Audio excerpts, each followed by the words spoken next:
राहुल गांधी की चर्चा हम लोग कर रहे हैं, लीडर ऑफ ऑपोजिशन है।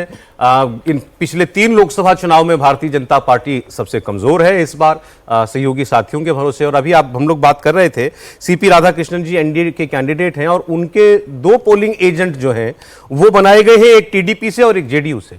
उन्हीं के सहयोगी दलों को पोलिंग एजेंट बनाया गया है, इसमें बीजेपी का आदमी नहीं रखा गया। तो ये भी एक मैसेजिंग है। और राहुल गांधी किस तरीके से लीडर ऑफ अपोजिशन की भूमिका में इवॉल्व हुए हैं, इस पर भी हम लोगों को आज बात करनी चाहिए। अभी हम नजर आते हैं, कुछ देर में विजयलक्ष्मी ने बता दिया कि वो कल रात भारत वापस लौट चुके हैं। ये बड़े संतोष की बात है कि वो आ गए।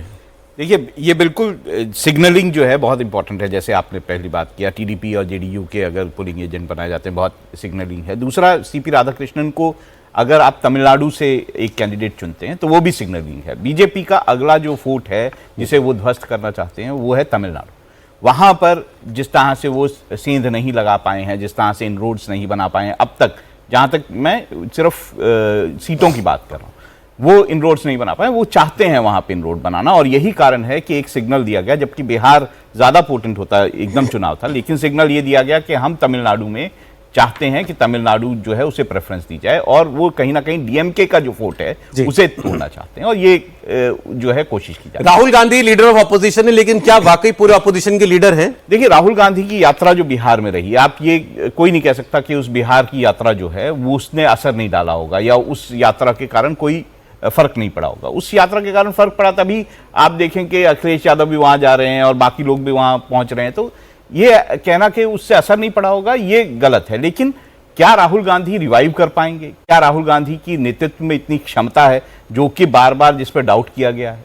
राहुल गांधी जो है वो रिलक्टेंट पॉलिटिशियन नजर आते हैं, ये भी बात सही है। इस बार बिहार में आप कह सकते हैं कि भाई यात्रा की, उससे पहले उन्होंने लोकसभा से पहले भी यात्राएं की थी। तो मुझे लगता है कि एक कोशिश जरूर की जा रही है राहुल गांधी के द्वारा, लेकिन क्या वो इतने सक्षम नेता हैं सच में अंदर से कि वो जो नरेंद्र मोदी का जो पॉलिटिक्स का तरीका है, वो दिन रात सुबह शाम सिर्फ राजनीति, वो ना राहुल गांधी ने किया और ना वो कर पा रहे हैं, या मुझे तो ये लगता है पूछना चाहिए क्या वो करना भी चाहते हैं। नहीं तो फिर अभी ये विवाद होता ही नहीं कि वो छुट्टी पे चले गए बिहार में यात्रा के बाद, हम ये चर्चा ही ना कर रहे होते।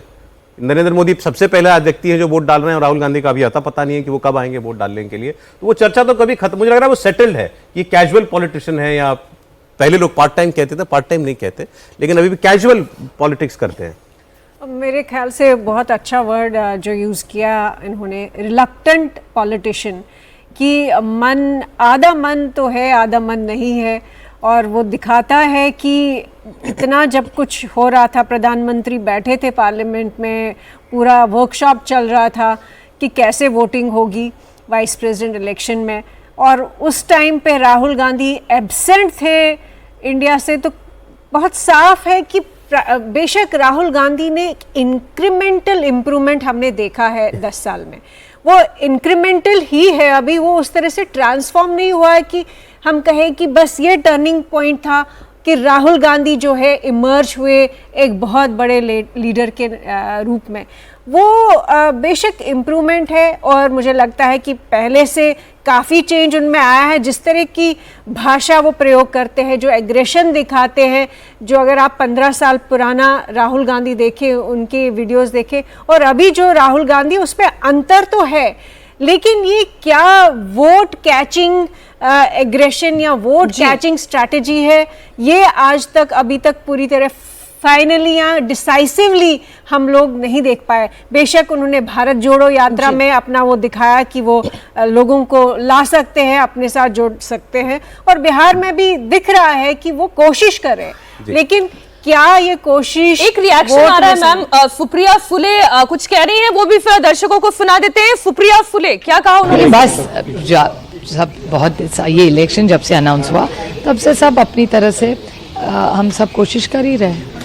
कई पार्टियों ने एब्सटेन करने का भी निर्णय, नहीं वो तो इंडिया अलायंस की तो है नहीं, वो सारी पार्टियां तो बीजेपी के मित्र पक्ष है, तो ये जवाब आपको बीजेपी को पूछना पड़ेगा। लेकिन क्या क्रॉस वोटिंग की आशंका है? क्योंकि नहीं, क्यों ऐसी चीजें क्यों बोले? हर व्यक्ति ने, इतना बड़ा ये इलेक्शन है, और ये कोई पार्टी का सिर्फ सवाल नहीं है, हर व्यक्ति ने ऐसे ही उस पोस्ट पे बैठा जाए जो देश का हित रखे। अपोजिशन की तरफ से इसके लेकर अपील भी की गई, आपके जो उम्मीदवार है उन्होंने भी अपील की, खासतौर पे साउथ की पार्टियों से। नहीं, सबसे की है। अरे वो तो अधिकार है ना, संविधान ने हमको अधिकार दिया है सबको वोट मांगने का। बात जो सुप्रिया फुले ने कही, शायद पत्रकार ने सवाल बीजेडी बीआरएस को लेकर, शिरोमणि अकाली दल को लेकर भी पूछा था कि इन्होंने क्यों एब्सटेन कर लिया, ये क्यों इस वोटिंग में भाग नहीं ले रहे, तो उस पर उन्होंने रिएक्शन दिया कि इस पर तो आपको सरकार से पूछना चाहिए। अब क्या ये वोटिंग से दूर रहने के पीछे भी कोई कारण है, कोई खेल है? कुछ तो प्रत्यक्ष कारण है, ऐसा तो नहीं कि किसानों की समस्याओं का समाधान केवल वोटिंग की प्रक्रिया से दूर रहने पर ही निकल जाएगा।